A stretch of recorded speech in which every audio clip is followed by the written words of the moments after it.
soeurs, que le Seigneur vous bénisse encore ce soir. Nous ne cesserons de lui être infiniment reconnaissants pour sa grâce qui répand sur nous.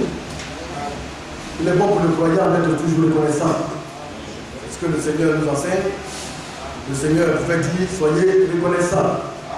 En venant s'arrêter ici, ou bien en venant dans sa maison, ce n'est pas un hasard. C'est parce que le Seigneur nous a accordé sa miséricorde bien-aimée que nous sommes là. Le Seigneur nous garde. Il veille et il prend soin de chacun d'entre nous. C'est pourquoi nous disons que c'est une grâce. Et ça, nous devons le reconnaître. Dans la semaine, nous avons eu de bons messages. Le dimanche, un bon message nous a été donné. Le mercredi, nous avons aussi été un peu ramenés, vous voyez, dans les choses de Dieu. Et tout cela, nous disons merci au Seigneur parce qu'il se charge de prendre soin de nous. Il se charge de veiller sur chaque enfant de Dieu. Un homme ne peut pas veiller sur un homme, bien aimé. Un frère ne peut pas veiller sur son frère. Mais c'est le Seigneur qui sait toutes choses. C'est lui qui voit toutes choses. Et c'est lui qui peut toutes choses. Quand on se fie à lui, alors on se porte bien. C'est pourquoi il est bon de regarder toujours la direction du Seigneur. Je le disais matin à une soeur, plus nous avançons, la marche devient pénible. Amen. Le chemin du chrétien n'est pas un chemin large, mais c'est un chemin qui est resserré. Le chemin resserré, c'est un chemin qui est difficilement praticable. Il est difficile de marcher là-dedans. Donc il faut aller avec toute l'attention. Sinon tu risques de sortir et d'entrer dans les broussailles. Et quand on finit par entrer dans les broussailles, on attend de petits hurlements, de petits cris. Mais pourquoi? Parce qu'il y a des ronces, il y a des piquants tout autour du chemin qui nous piquent. Mais l'objectif, c'est de revenir à l'intérieur du chemin. Parce qu'il a été tout tracé. Alors le Seigneur dit que peu de personnes trouvent ce chemin. Mais bien aimé, si nous Dieu nous accorde la grâce d'être sur ce chemin étroit, mais nous devons lui dire merci. Lui-même il dit que peu de personnes trouvent ce chemin. Alors nous faisons partie de ce peu de nombre qui avons trouvé ce chemin dans lequel nous marchons. Oh bien-aimé. Donc, mon dernier sujet, c'était toujours sur le mystère de Dieu. Je pense que nous avons achevé et nous allons parler d'autre chose. Alléluia. Nous parlons des mystères du royaume de Dieu, des cieux. Mais pourquoi peut-être le pasteur s'applique-t-il à parler de ces choses? Parce que ces choses nous concernent. On ne peut que s'occuper du tout de ce qui nous concerne. Mais on peut se lever et puis parler du jugement dernier. C'est vrai que peut-être que dans ce que nous disons, nous verrons un peu le jugement dernier. Mais le jugement dernier ne nous concerne pas directement. Pourquoi nous allons nous habituer à parler du jugement dernier ou bien des choses qui concernent cette période-là? Nous voulons partir à l'enlèvement. C'est le royaume des cieux qui nous concerne. Au jugement dernier, ce qui sera pour nous, c'est que nous allons participer au jugement pour juger ceux-là qui doivent être jugés. Mais nous ne serons plus jugés à ce moment-là. C'est pourquoi nous ne sommes pas directement concernés par cela. Alors, quand il y a des choses qui t'intéressent, tu travailles à cela. Tu t'appliques afin que ces choses sortent en nous. Ce sont des mystères concernant le royaume des cieux. Et le Seigneur dit que cela n'est pas donné à tout le monde de le savoir. Mais cela a été donné aux enfants. Alléluia. À ceux-là qui se disent qu'ils ne sont pas intelligents. Quand tu es trop intelligent, le Seigneur passe autour de toi, genre au-dessus de toi. Celui-là qui n'est pas intelligent, il s'attend toujours à celui-là qui est plus intelligent. Donc pouvons nous faire petits. Le petit enfant, il pose toujours des questions. Papa, c'est quoi ça? Maman, ça là, c'est quoi? Papa, pourquoi cela? Maman, pourquoi est-ce que lui, il a fait cela? Ah, il est curieux. Il interroge toujours. Mais à partir du moment où on n'interroge plus, où on pense qu'on est devenu important, c'est dans ce moment-là que le royaume de Dieu va passer au-dessus de nous. Nous devons être des enfants, des tout petits, prompts à pardonner et aussi prêts à écouter et à exécuter les conseils de Dieu. C'est ce pourquoi Dieu nous a appelés dans sa maison. Nous allons prendre le livre de Matthieu, le chapitre 13.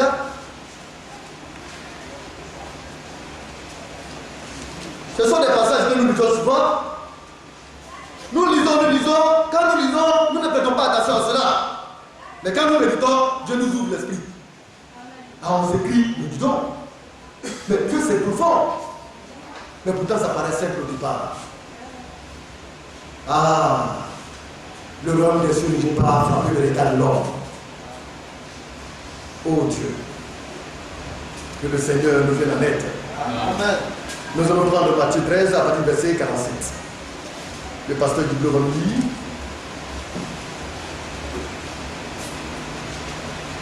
Le verset 47 au verset 51. Matthieu chapitre 13 à partir du verset 47.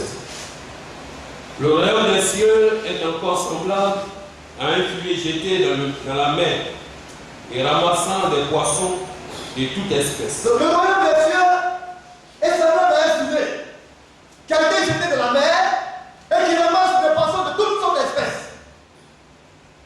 Oui, frère. Quand il est rempli, les pêcheurs le tirent et après être assis sur le rivage, ils mettent dans des vases ce qui est bon et ils jettent ce qui est mauvais. Donc quand le filet maintenant est rempli, que fait le pêcheur? Il vient au rivage, il s'asseye et il commence par trier. Il met dans le vase ce qui est bon et il rejette ce qui est mauvais. Oui, frère. Il en sera de même à la fin du monde. Les anges viendront séparer les méchants d'avec les justes. Donc aussi à la fin du monde, vous voyez, il est parlé d'abord en haut du royaume des cieux et en bas de la fin du monde. Mais bien aimé, ne nous trompons pas. Hein. Si tu fais mal, tu vas te retrouver dans le deuxième passage. C'est-à-dire que quoi? C'est le jugement de Dieu qui va t'attendre.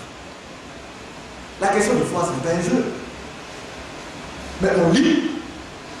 Plus on essaye d'appréhender, on tombe. Est-ce que je serai fidèle jusqu'à la fin? Serais-je agréable à Dieu? À la fin? C'est de cela qu'il s'agit. Oui, bien aimé, continuons. Et ils les jetteront dans la fournaise ardente, Oui. où il y aura des pleurs et des grincements de dents. Et ils seront jetés dans la fournaise ardente, où il y aura des pleurs et des grincements de dents. Oui. Avez-vous compris? Avez-vous compris? Toutes ces choses. A-t-il posé la question? Le Seigneur a posé la question aux apôtres. Et ils ont dit, oui, on a compris. Mais alors que dans le fond, ils n'ont pas compris. Hein? Parce que ça paraît anodin. On parle de pécheurs. Mais est-ce qu'ils ont compris? Ils disent oui, ils ont compris. Est-ce que nous avons compris? Nous dirons certainement oui, nous avons compris. Alléluia. Nous allons prendre le livre de Psaume 140, le verset 5 à 6.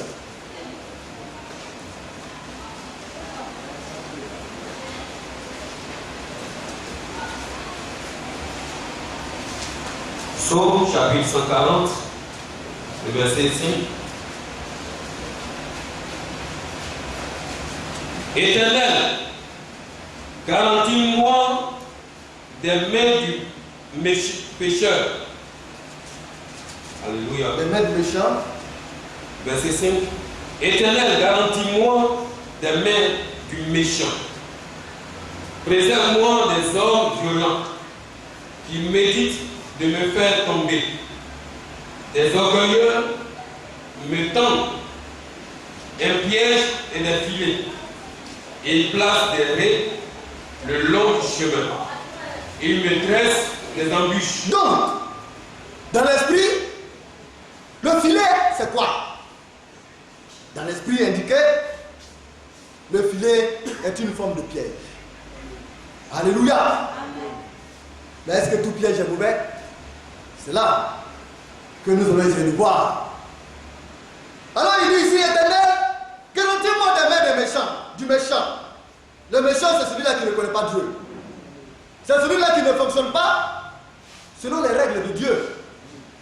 Le méchant, il fait de sa loi sa propre manière de vivre.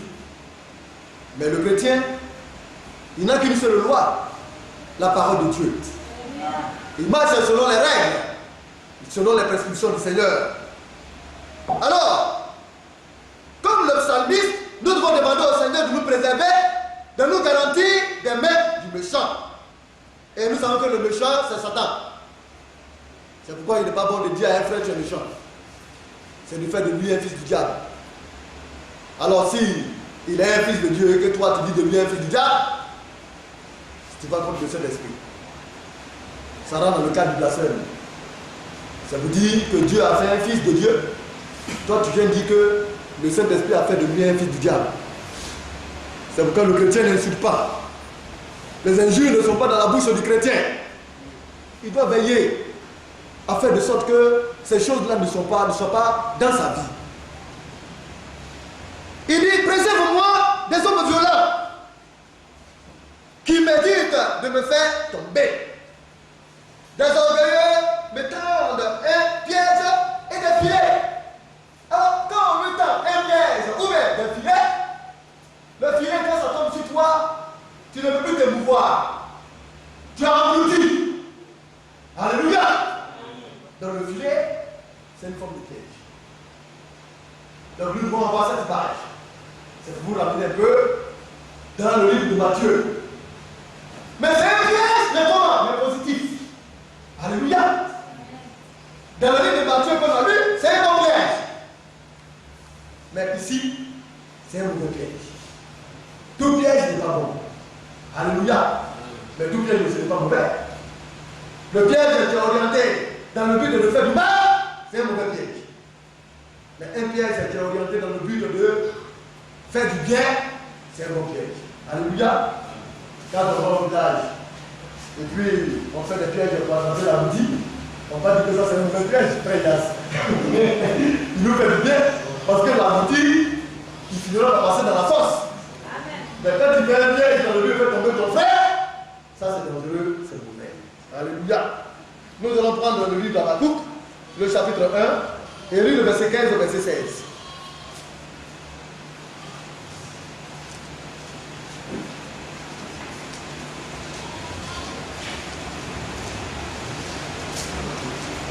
Habakkuk, le chapitre 1. Habakkuk, le chapitre 1. Nous allons lire avec le verset 14. Verset 14. Oui, ça vous gagne le temps. Vous pouvez lire tous ces chapitres. Traiterais-tu l'homme, les poissons de la mer? Est-ce que le Seigneur va-t-il traiter les hommes comme la mer, les poissons de la mer? Oui. Comme le reptile qui n'a point de maître? Est-ce qu'il va traiter les hommes comme le reptile qui n'a point de maître? Oui. Et les fait tous monter avec la maison. Alors, les poissons sont faits pour être pêchés. Et quand ils sont pêchés, c'est pourquoi? C'est pour servir des nourritures. Alléluia. Les reptiles, c'était les utilisent pour nourriture. Alléluia. Mais le Seigneur ne traite pas les hommes dans ce sens-là. Quand le Seigneur nous traite, c'est pour nous faire bien. Oui, frère, continue. Il les attire dans son filet. Oui. Il les assemble dans son ré. Oui. Dans ses rés. Oui.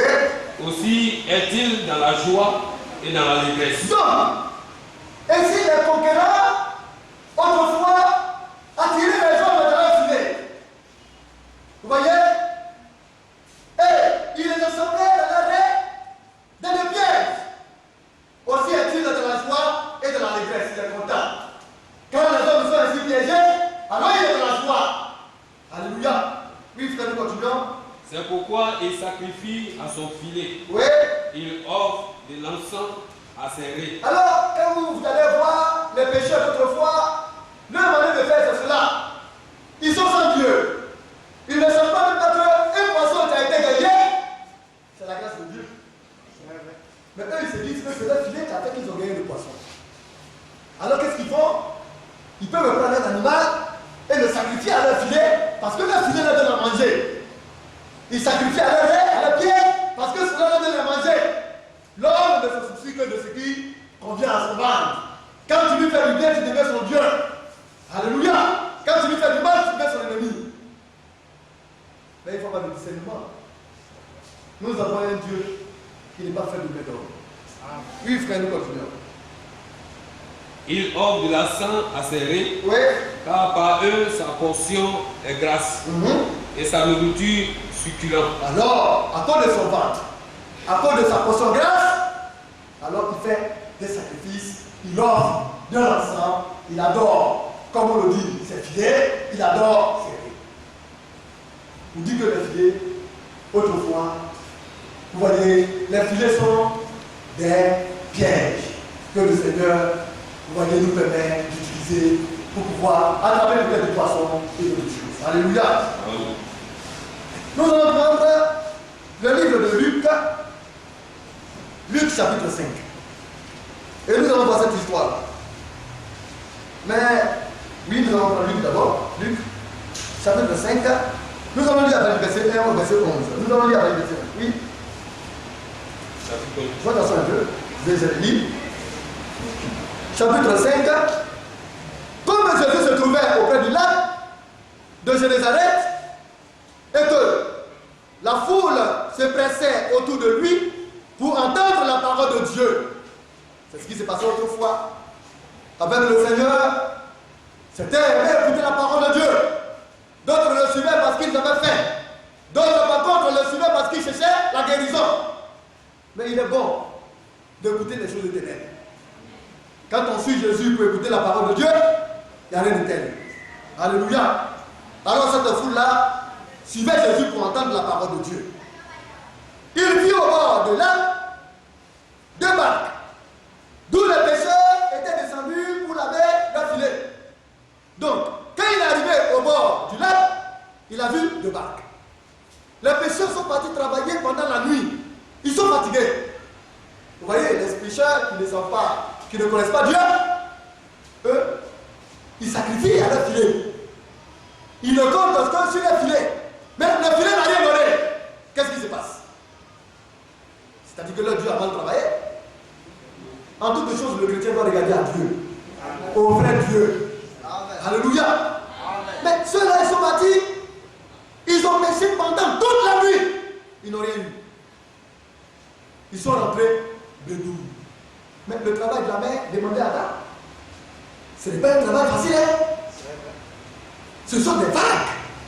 C'est le froid. Alléluia. C'est le vent.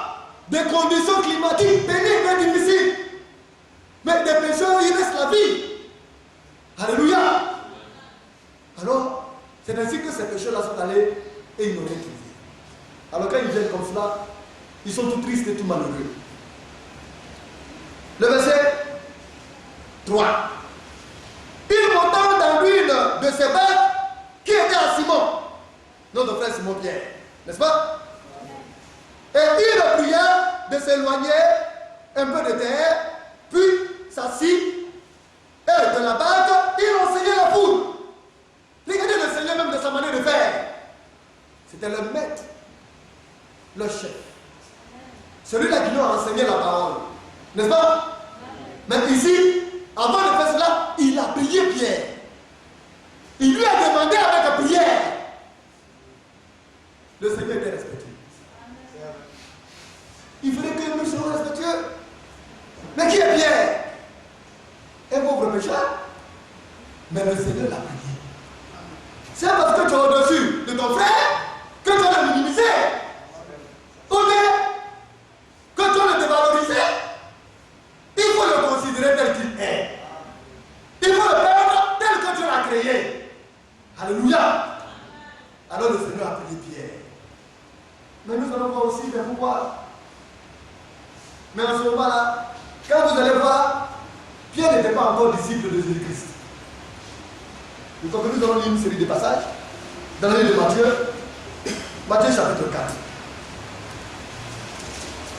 Nous allons lire le verset 18 au verset 22. Et voyez un peu le contexte. Vous bien allez regarder.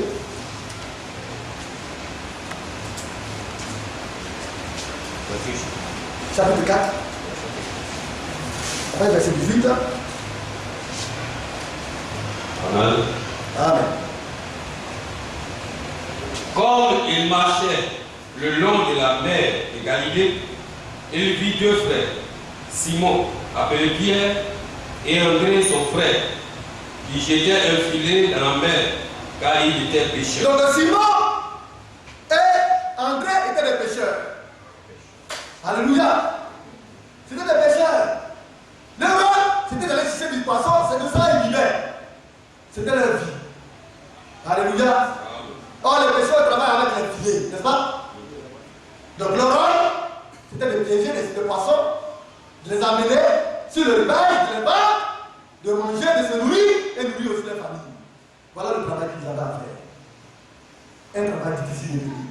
Puis, nous continuons. Il leur dit, suivez-moi, et je vous ferai pécheurs d'hommes. Donc, il a aidé Simon et André, il leur a dit, suivez-moi. On lit, on regarde, on se dit, mais c'est par quel pouvoir le Seigneur a-t-il dit à ces gens-là, suivez-moi, et puis automatiquement demandé, et puis ils sont mis à suivre le Seigneur. C'est ce que ça semble être, hein? Mais il y a eu quelque chose qui s'est passé. C'est pas venu comme cela. Ah, le Seigneur, quand il veut faire quelque chose, il se donne les moyens de faire la chose qu'il voulait faire. C'est pourquoi il y a le Seigneur. Alors, il leur a demandé d'abandonner le travail qu'il faisait pour un autre travail. Alléluia.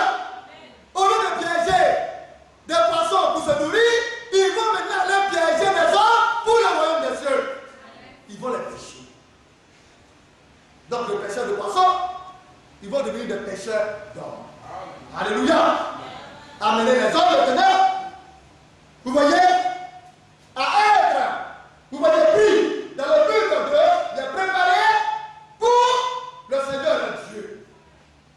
Des pécheurs d'hommes. Oui, bien nous continuons. Aussitôt, il laissait le filet et le suivit. Et cela semble bizarre et étrange. Quel pouvoir a ce type?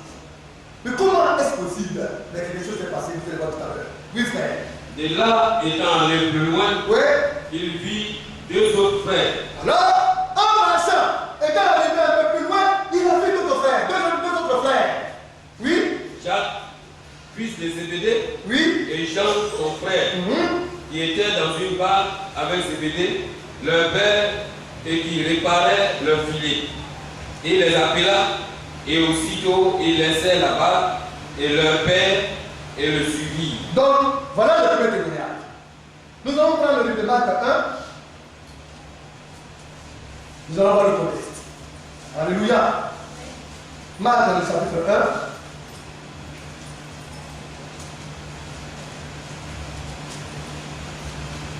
Le verset 16 au verset 20. Marc chapitre 1, le verset 16. 16, verset 20.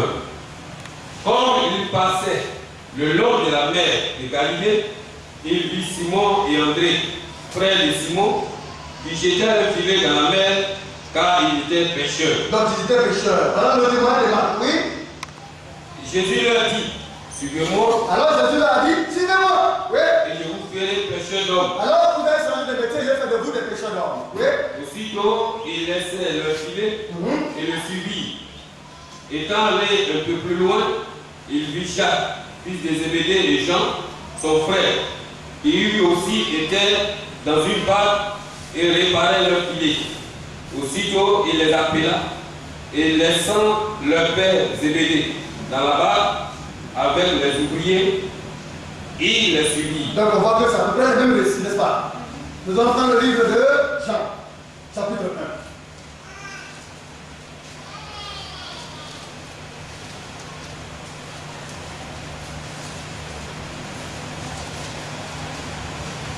À partir du verset 35. Au verset 51. Verset 37. Pécheurs chapitre 1. Oui. Le lendemain, Jean était encore là avec deux de ses frères, de ses disciples. Et, ayant regardé Jésus qui passait, il dit, voilà l'agneau de Dieu. Amen. Amen. Les deux disciples l'entendirent prononcer ces paroles et ils suivirent Jésus. Donc, alors le lendemain, Jean le Baptiste, qui était le premier précurseur de la venue du Seigneur, l'a montré en disant, voici l'agneau de Dieu qui ôte le péché du monde. Les deux disciples qui étaient avec lui ont abandonné Jean. On ne s'attache pas à un homme parce qu'on l'aime. On ne peut pas aimer un homme plus que Dieu. C'est pas possible. On aime la parole de Dieu. Mais Jean était mon frère et prophète authentique. Jean est celui-là qui conduit, mais celui-là qui donne la vie. Mais Jean ne pas donner la vie. C'est la parole de qu'on doit suivre. L'attachement à l'homme, c'est bien. Mais l'attachement à Dieu vaut mieux. Jean est venu parler de quelqu'un. Mais il s'appelle le discernement. Il avait des yeux verts à pouvoir et vous comprendre. Quand ils ont entendu Jean parler, ils ont suivi le message de Jean et non la personne de Jean. Alors ces deux disciples se sont détachés et ont suivi le Seigneur. Nous allons voir la suite ce qui se passe. Oui, frère. Verset 38. Jésus se retourna et voyant qu'il le suivait, il leur dit, que cherchez-vous? Alors il s'est retourné et il les a vus. Mes amis, mes frères, qu'est-ce que vous cherchez? Oui. Qu'est-ce qu'on cherche? Et il lui répondit, Alléluia. Rabbi, Bien aimé d'abord. Nous-mêmes, on cherche quoi? Le prophète est venu prêcher. Il nous a montré la voie. Il nous a donné le message qui nous prépare à l'avènement du Seigneur. Quand nous venons à l'église, qu'est-ce qu'on cherche? Pourquoi nous venons? Nous devons le savoir. Nous devons le comprendre. Nous cherchons Jésus. Nous cherchons la parole de Dieu. Nous cherchons la terre. Oui, bien aimé, nous continuons. il leur dit, que cherchez-vous? Il lui répondit, Rabbi, ce qui signifie même, où demeures-tu? Où est-ce que tu demeures? Mais où demeure le Seigneur? Dieu il demeure où? À l'intérieur de sa parole. C'est là où la parole de Dieu se trouve, là-bas on va. Mais les hommes suivent les hommes. Mais les hommes ne suivent pas la parole. Non! C'est la parole que chacun d'entre nous devait pouvoir suivre. On peut aimer la parole de Dieu. Aimer où la vérité est prêchée. Aimer où la parole de Dieu est donnée. Aimer la parole qui conduit au ciel. Et non aimer la suite des hommes parce qu'il faut suivre les hommes. Oui, bien aimé, nous continuons. Où demeures-tu? Venez, leur dit-il, et voyez. Ils allèrent et ils virent où il demeurait. Et ils restèrent auprès de lui ce jour-là. C'était environ la 10e heure. Donc, il vit où Jésus demeurait et il restait auprès de lui. Mais pourquoi restait-il auprès du Seigneur Jésus? Était-ce parce qu'il était beau? Ou bien parce qu'il semblait bon? Non. Parce que c'était la vie qui était là. Ça compte la parole qu'il demeurait auprès de lui. Il ne regardait d'autre chose que la parole de Dieu. Oh, si on pouvait aimer la parole de Dieu de cette manière et l'entretenir. Mais malheureusement, beaucoup ne s'aiment pas. Certains même sont prêts même, vous voyez, dans leurs humeurs à brader la parole de Dieu. Quant à même perdre la foi ou de la vie. Ce n'est pas de cette manière qu'un enfant de Dieu doit fonctionner. Un enfant de Dieu doit aimer la parole de Dieu et t'accorder. Alléluia. Oui, frère. André, frère de Simon Pierre, était l'un des deux qui avait entendu les paroles des gens. Donc, André était l'un des disciples de Jean. Donc, avant de devenir disciple de Jésus-Christ, André était disciple de Jean. C'est parce qu'il avait entendu parler qu'il va se séparer des gens pour suivre, alléluia, le Seigneur. André a marché dans le message de Jean-Baptiste. Parce que le message de Jean-Baptiste a conduit André à Christ. Nous, aujourd'hui, nous marchons dans le message du prophète de William Branham. Parce que ce message nous prépare pour la vie. Il ne faut pas suivre les autres. Mais il faut suivre la parole. Oui, frère. Et il y avait suivi Jésus. Ce fut lui qui rencontra le premier, son frère Simon, et il lui dit, nous avons trouvé le Messie, ce qui signifie Christ. Alors, Simon, quand il est rentré, Simon en son bas là, lui, les choses de Dieu ne l'intéressaient pas. Ah, Simon, mais on va apprendre un peu de la vie de Simon. Ça fait rire. Mais quand vous allez voir que le Seigneur ne choisit pas un serviteur de Dieu parce que réellement il est mieux que tous les autres. C'est sa souveraineté. Mais quand nous allons nous comprendre, le choix de Dieu pour le service de Dieu ne dépend pas de l'homme. La vie de l'homme ne compte pas. Mais le Seigneur avait à sa portée des hommes qui étaient meilleurs, qui étaient meilleurs que Simon. Nous allons voir. Mais le Seigneur n'a fait cas d'aucun d'eux. Il a vu son Simon. Il dit Simon, Simon, parce qu'il sait ce qu'il a vu en Simon et ce que lui va mettre en Simon. Bien-aimé, c'est cela qu'on va comprendre.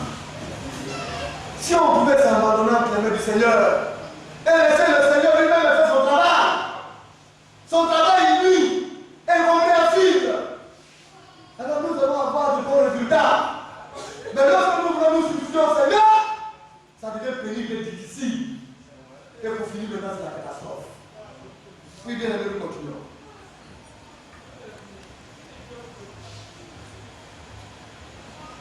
Tu reprends le verset 41. 40. André, frère de Simon-Pierre, était l'un des deux qui avait entendu les paroles des gens et qui avait suivi Jésus. Oui. Ce fut lui qui rencontra le premier, son frère Simon, et il lui dit, nous avons trouvé le Messie, ce qui signifie Christ. Alors Simon quittait certainement pour la pêche, parce qu'il aimait ça. C'était son travail. Tout fatigué, il arrive à la maison. André, son frère, certainement son petit frère, vient vers lui pour lui dire, Simon, nous avons trouvé le Messie. Or, un juif sait que le Messie, c'est Dieu dans la forme humaine. Celui qui signifie Christ, loin de Dieu. Nous l'avons trouvé. Alléluia. Alors qu'a dit Simon? Oui. Du moins c'est le lendemain. Oui. Le verset. Non, le verset 42. Oui. Et il le conduisit vers Jésus. Alors, André a conduit Simon vers Jésus. Il lui a parlé de Christ. C'est ce que chacun d'entre nous devons faire quand nous allons rencontrer le Seigneur. Nous devons parler de Christ aux autres et le conduire à Christ. Alléluia. Pour avoir de bons résultats, ne conduisez pas un homme vers l'homme. Mais conduisez un homme vers Dieu et sa parole. Vers Christ et sa parole. Et c'est ce qu'il a fait. Oui, frère, nous continuons. L'ayant regardé dit, tu es Simon, fils de Jonas. Tu seras appelé Céphas, ce qui signifie Pierre. Alors le Seigneur, comme il sait toutes choses, il voit l'avenir avant qu'il ne soit. Il a regardé Simon, il dit, tu es Simon. N'est-ce pas? Tu es Simon, fils de Jonas. Et plus tard, on va t'appeler Pierre. Alors le Seigneur a révélé qui il est et ce qu'il sera. Alléluia. Quand nous venons, on nous prend dans l'état dans lequel nous sommes. Mais on n'appréhende pas le fait dans l'état dans lequel il doit être demain. Qu'est-ce que nous serions demain? C'est ça qui est important. Oui, frère, nous continuons. Le lendemain, Jésus voulut se rendre en Galilée et il y rencontra Philippe. Il lui dit, suis-moi. Philippe était de Bethsaida et de la ville d'André et de Pierre. Alléluia. Alors, et là, ça s'arrêtait. Simon a rencontré Jésus. Et quand a fait Jésus, Jésus lui a dit qui il était et ce qui sera. Et qu'est-ce qui s'est passé le lendemain? Jésus voulut aller à Galilée. N'est-ce pas? Et il a rencontré Philippe. Et il a dit à Philippe, Philippe, suis-moi. Nous continuons le discours. Philippe était de Bethsaida, de la ville d'André et de Pierre. Donc ils étaient tous de la même ville. Oui. Philippe rencontra Nathanaël. Alors Philippe aussi, après avoir rencontré Jésus, Philippe est allé rencontrer Nathanaël. Et il a commencé à parler de Jésus à Nathanaël. Bien aimé, c'est le témoignage que nous devons suivre. C'est de Jésus que nous devons parler aux hommes. Ne nous occupons pas de la vie des frères et des sœurs. Ce n'est pas important.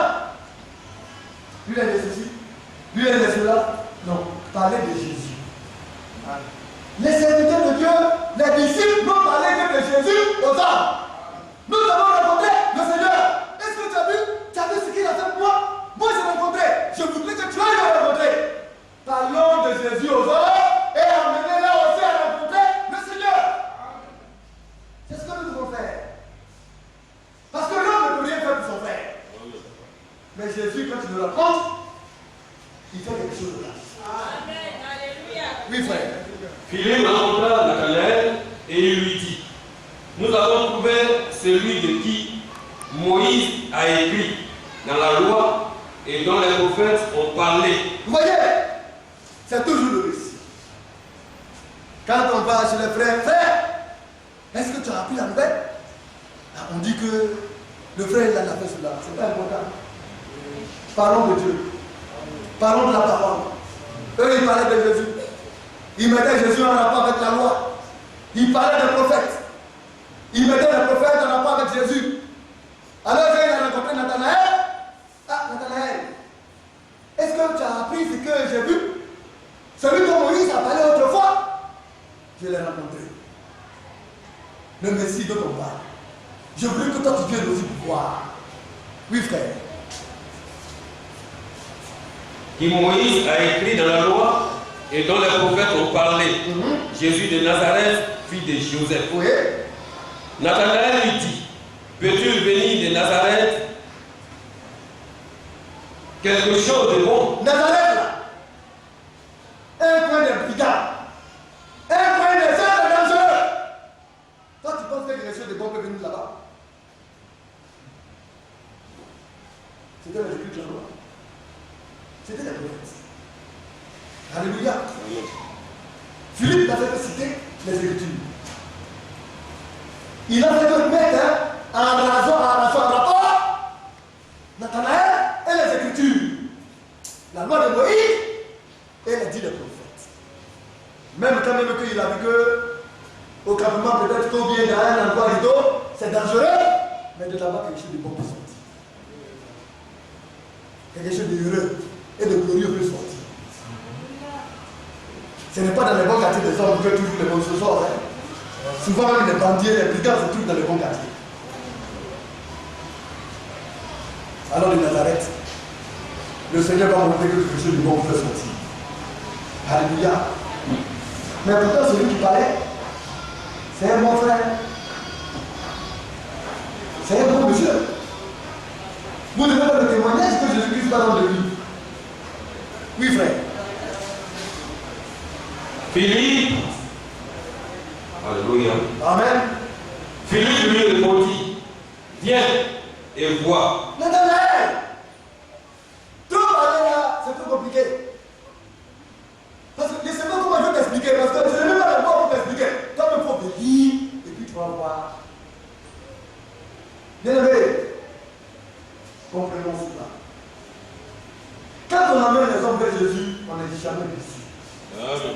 Mais si vous voulez regarder un homme, vous serez déçu. Vous allez regarder à dos, ou bien à quelqu'un. À dos, il est un homme, il peut vous apporter quoi?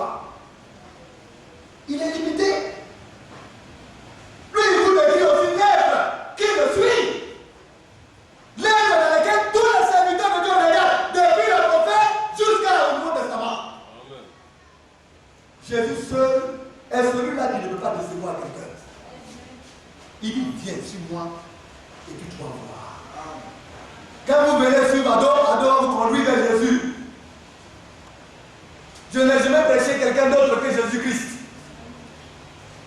Tout ce que j'essaie de faire et que le serviteur de Dieu essaie de faire, c'est de montrer la voie de Christ à tout le monde.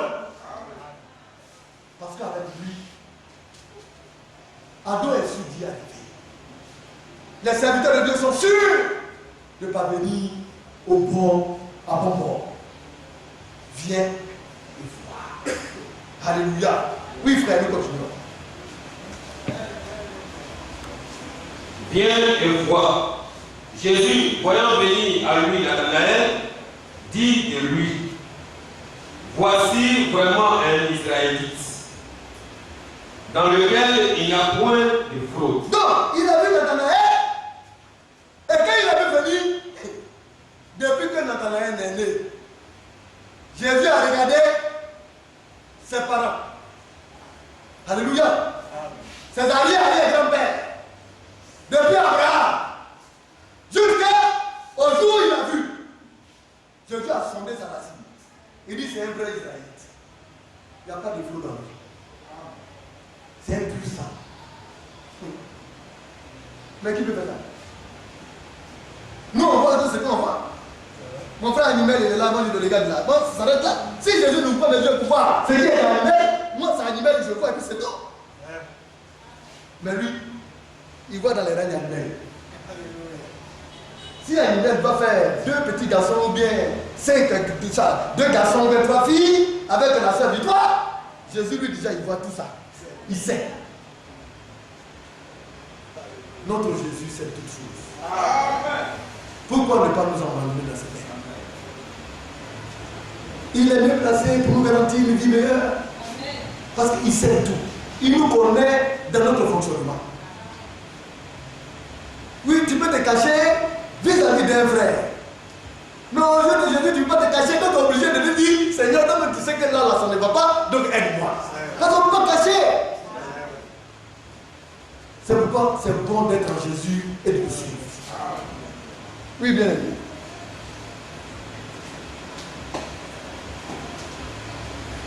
Jésus, voyant venir à lui Nathanaël, dit de lui, voici vraiment un Israélite dans lequel il n'y a point de fraude. D'où me connais-tu?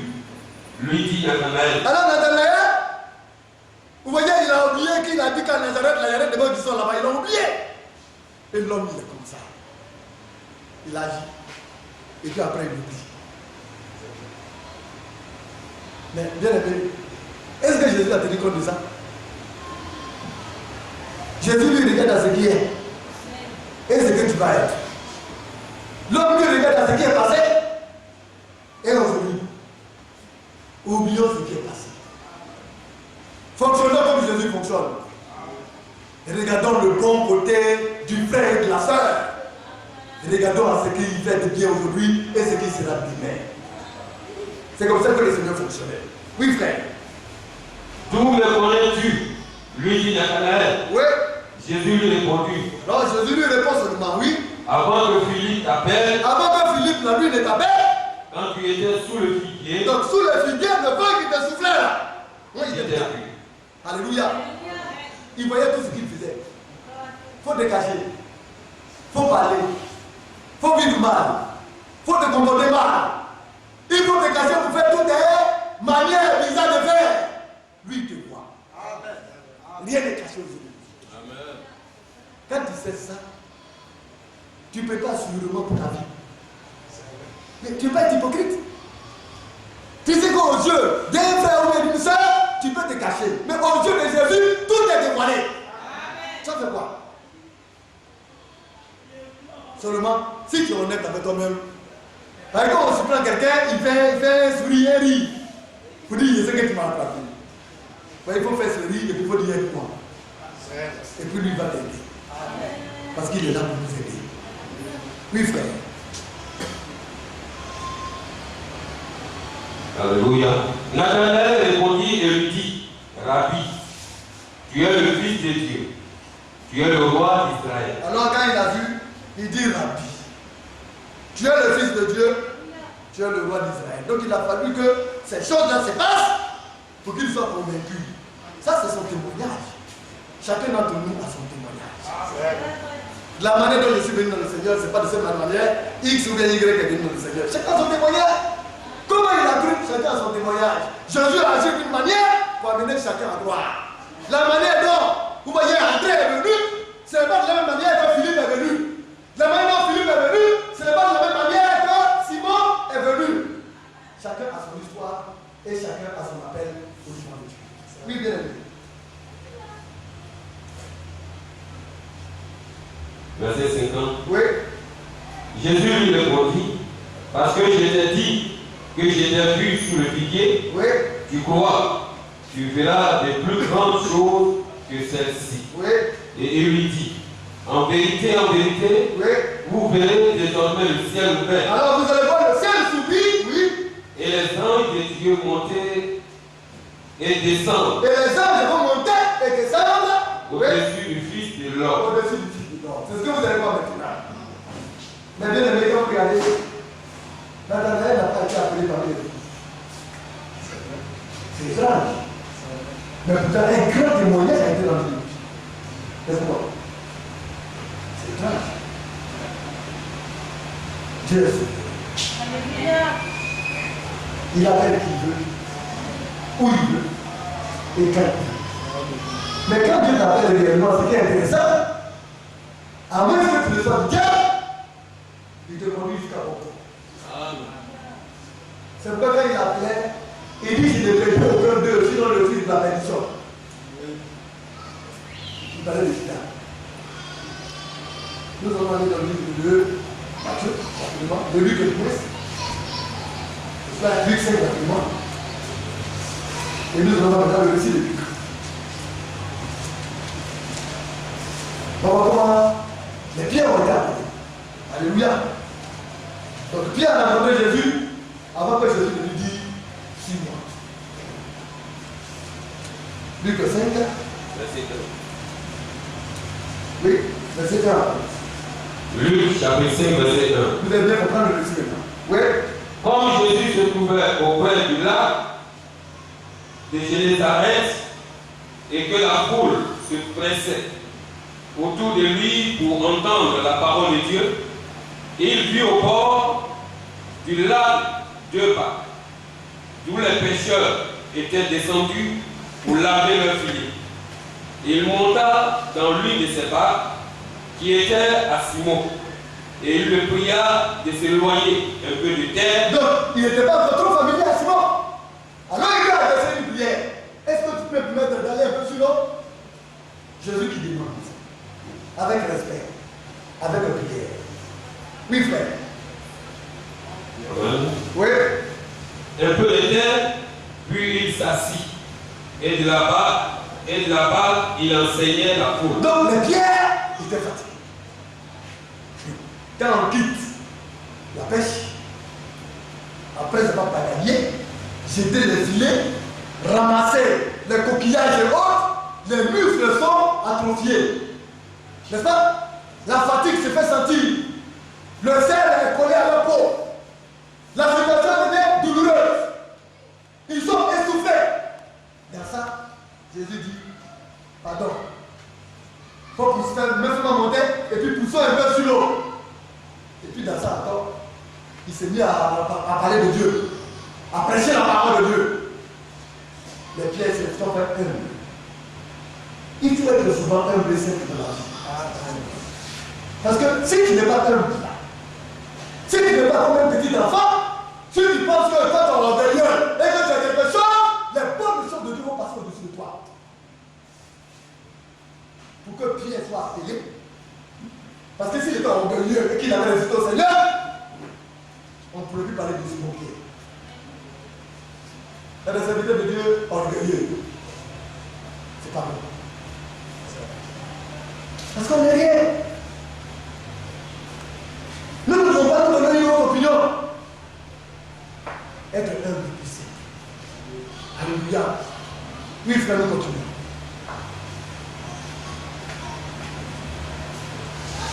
Et enseignait la foule. Oui. Lorsqu'il eut cessé de parler, il dit à Simon, avance en plein eau. Alors, quand il a fini de parler, ils ont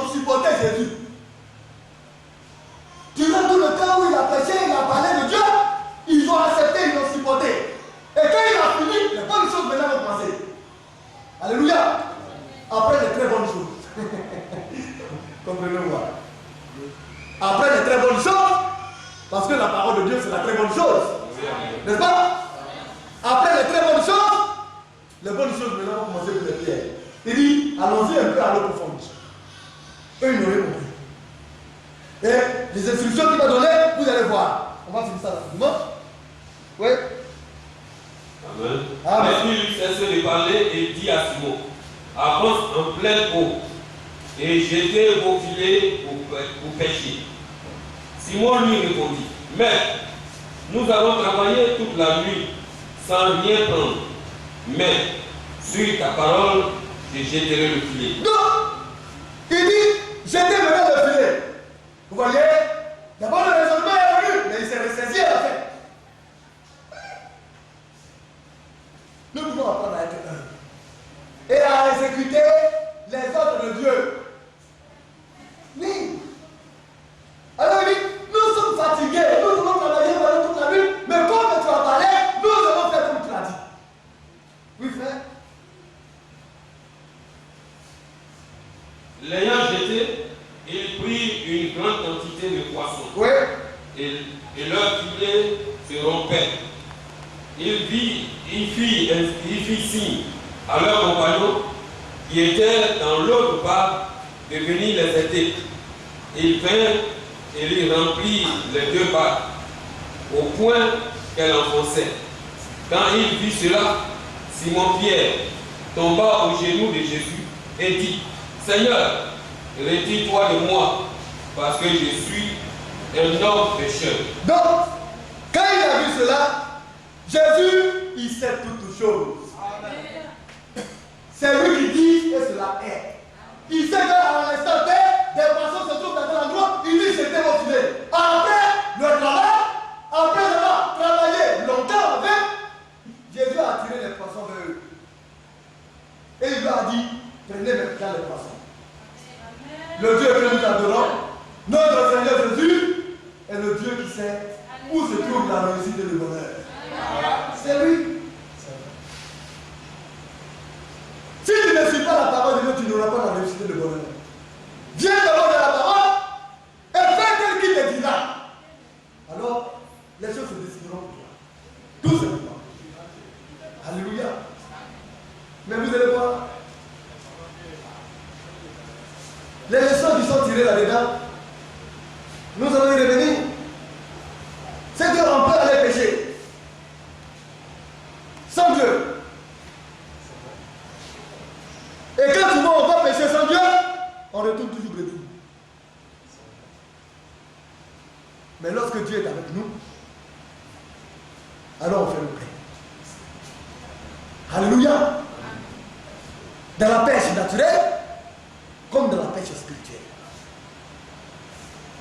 Ah, si on pouvait s'attendre à la voix de Dieu. Et que le Seigneur puisse nous dire, allez-y dans tel endroit et pêchez les hommes. Alors vous voulez qu'on fera le plein. Le plein des hommes. Mais il ne suffit pas de pécher. Mais après le tri vient. Alléluia. Mais comment se fait le tri? C'est le plus sur laquelle nous parlerons. Alors nous voyons que plus nous avançons, les choses deviennent complexes. Nous devons être des pécheurs. Alléluia. Mais avant d'avoir d'y arriver, nous devons être prêts à écouter et à agir selon l'ordre du Seigneur. Alors, notre péché sera fructueuse. Alléluia. Puisse le Seigneur nous aider à comprendre ces choses. Que le Seigneur nous bénisse.